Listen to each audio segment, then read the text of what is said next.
participants, the first thing that came to my mind is what will happen to news today? Yes. Is it that the news will be just about this event? Because having a gathering of newswomen and men like this means that something will happen to activities that are going on in town in terms of not having them in the news. But I feel that some of your colleagues are also out there, tracing, reporting what is happening in town. Now, the event we're having today is very apt and timely. It is very timely because even if we are abreast with the issues, we also need to be familiar with other terrain of journalism that may not be your specialty. And I looked at the program for day 1 and day 2, very compact.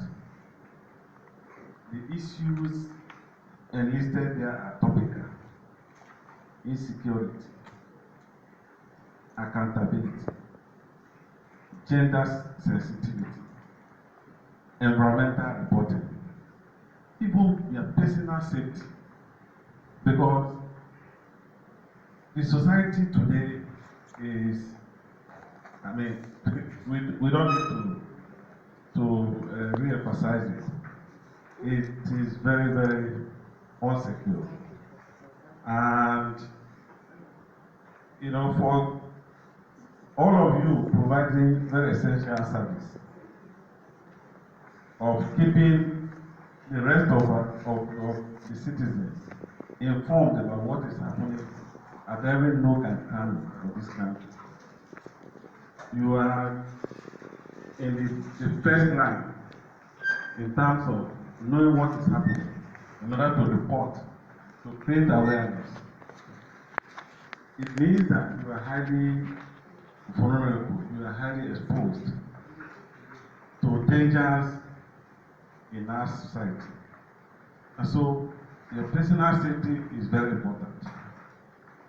Even as we are inching towards elections next year, there are issues in this region that, as journalists, we need to keep them in the front burner. The environment, for example. As Saruwa will always argue,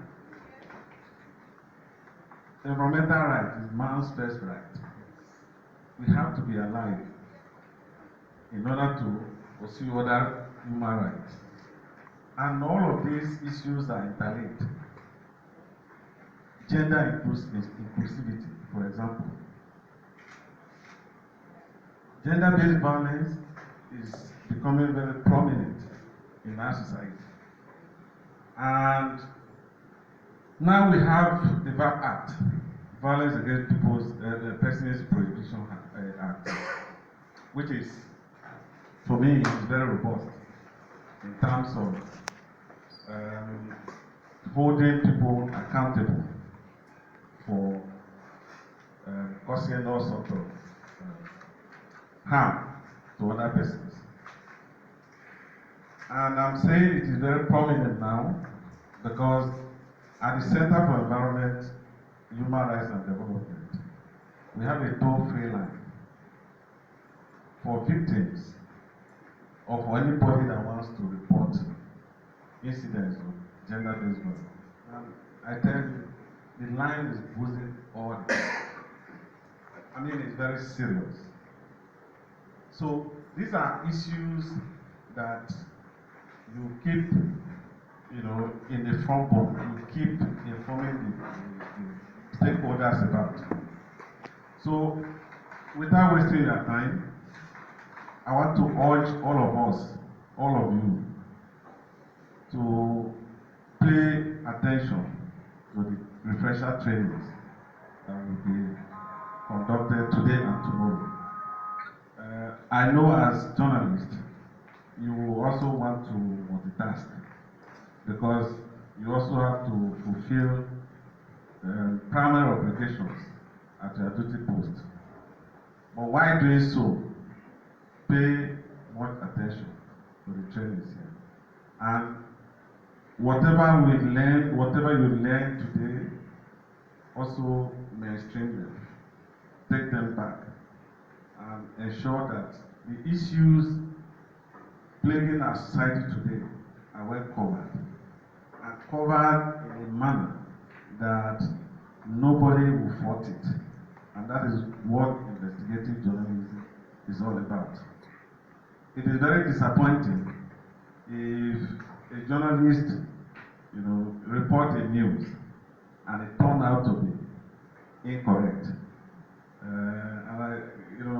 Those who don't want development, sustainable development, will leverage that to jettison the good work you are doing.